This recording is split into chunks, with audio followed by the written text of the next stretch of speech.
When someone starts to recognize that they are struggling in their relationship with alcohol, typically they will first try to moderate their drinking. They'll try to set more rules around their drinking, have more alcohol-free days, or maybe try 30-day alcohol-free challenges. And what ends up happening for a lot of people is that moderate drinking is either really, really difficult, it just requires a lot of mental planning and capacity to do, and oftentimes they end up failing at it most of the time, and it just leads to greater and greater frustration, demonstrating that they don't have control over alcohol that they want to have.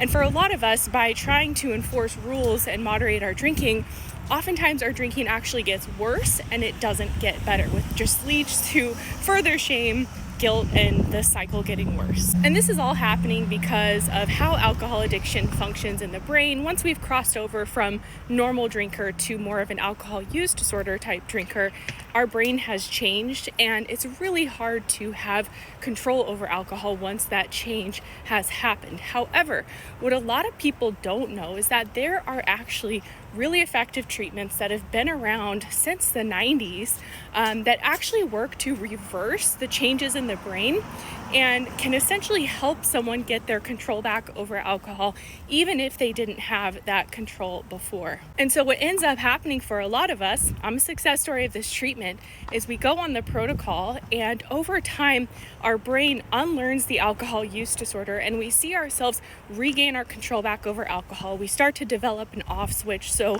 moderate drinking actually becomes quite effortless, and we're able to have more alcohol-free days, and we notice that we're not craving alcohol as much, so we don't have this mental preoccupation or obsession with drinking anymore. It's a revolutionary treatment. Again, it's been around for 30 years, but a lot of people still don't even know that it exists. So they continue in cycles of trying to force moderation, white knuckle it, set a bunch of rules around their drinking, and just feeling really defeated. But to me, this is almost like a shortcut treatment because it addresses the root issue of excessive drinking, which is in the brain.